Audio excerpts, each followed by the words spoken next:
श्वास विज्ञान के अनुसार आज आप जानेंगे सुषुम्ना नाड़ी के महान चमत्कार। सुषुम्ना नाड़ी, जबकि पिछले वीडियो में हम इंगला और पिंगला के बारे में हम बता चुके हैं, आज हम बताएंगे सुषुम्ना नाड़ी के महान चमत्कार क्या क्या हैं, किस में क्या करना चाहिए, इसके योगाभ्यास द्वारा कैसे खोला जाए और कौन सा योगाभ्यास इसके लिए सुलभ रहेगा। यदि क्षण में बाईं, क्षण में दाहिनी नाड़ी चले तो इसे सुषुम्ना और संकर नाड़ी कहते हैं। सुषुम्ना नाड़ी सब कामों को नष्ट करती है, इसे संकर नाड़ी कहते हैं। और वेदों में कहा गया है, पुराने वैद्यों ने कहा है कि जब तीनों दोष करे मिताई, सन्निपात समझो वही भाई। जो सन्निपात कहा गया है वो सुषुम्ना को ही कहा गया है। उस सुषुम्ना में काल रूपा चलती हुई अग्नि विद्यमान रहती है।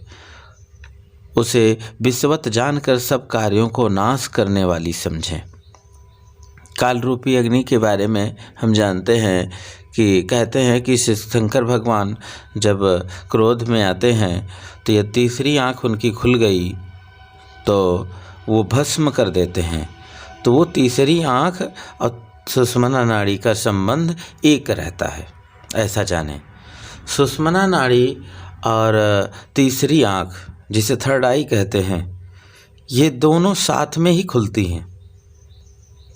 ये भी समझना बहुत ही उत्तम है, क्योंकि सभी लोग विस्मय हैं। यूट्यूब पे पहली बार होगा जो सुषुम्ना नाड़ी के बारे में इतनी गहरी बात कह दे।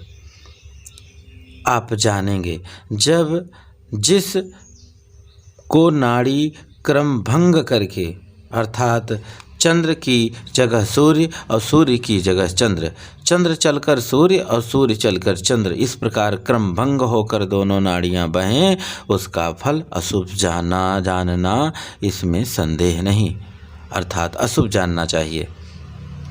हे माँ पार्वती, हे समुखी, एक क्षण में बाईं, एक क्षण में दाहिनी स्वर चले तो इसका विषम भाव कहा गया है और इसका फल भी विपरीत होता है।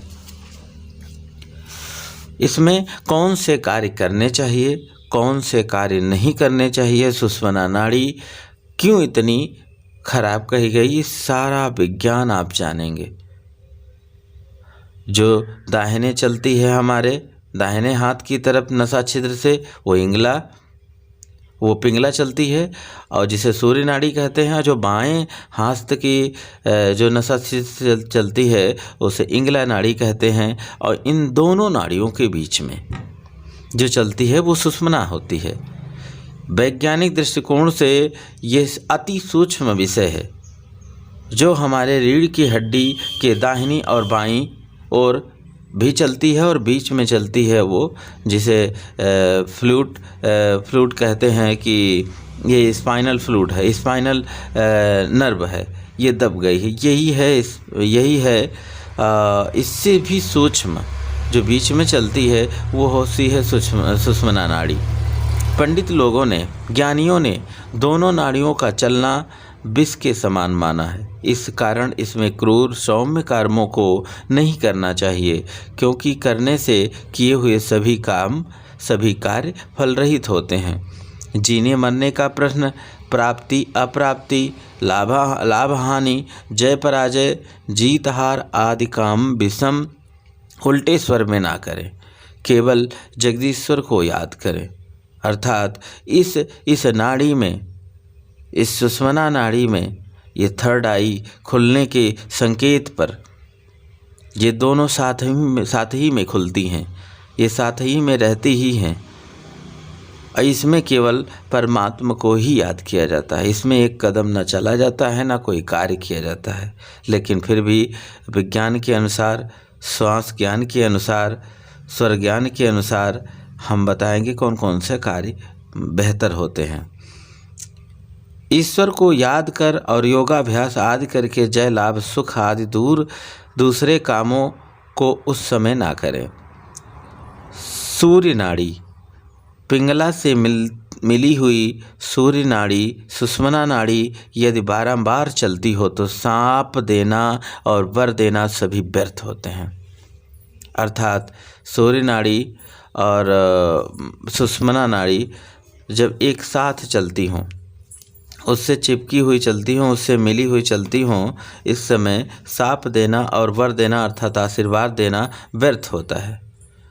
नाड़ियों के चलने के समय और तत्वों के चलने पर भी दोनों में हेरफेर अदल बदल हो जाने पर पुण्यदान आदि के सिवा कुछ भी सफल नहीं होता, उत्तम कार्य नहीं करना चाहिए। जिस समय विषम स्वर चलता हो उस समय मन भी किसी उत्तम काम का विचार न करे। इसमें संदेह नहीं कि ऐसा होगा। उस पुरुष की विषम स्वर की यात्रा हानिकारक होती है, मृत्यु क्लेशप्रद होती है। अर्थात सुषुम्ना नाड़ी के चलने पर हम किसी यात्रा पर न जाएं, नहीं तो मृत्यु और क्लेशप्रद हो सकती है और 100% सिद्ध है, हो ही जाती है। चंद्रमा के स्वर का वेग सामने और बाएं और ऊपर की ओर हो तो इसे पूर्ण जानना है। इसके विपरीत को बुद्धिमानों ने सदा खाली माना है। सूर्य के स्वर का वेग दाहिनी और नीचे पीछे की ओर पूर्ण माना है। चंद्र स्वर चलते समय ऊपर की ओर अपने बाएं अथवा सामने बैठा हुआ दूत शुभ है। स्वर चलते समय पीठ पीछे दाहिने अपने नीचे बैठा हुआ दूत उत्तम है। अनादि, निराहार, निराकुल ऐसी विषम संधि अर्थात सुषुम्ना नाड़ी का स्वर यदि सूक्ष्म तत्वों में लय हो जाए तो इसी को साधु जन ने संध्या कही है। संध्या ये सूर्य डूबने वाली नहीं कही जाती। प्रसिद्ध वेद को वेद नहीं कहते,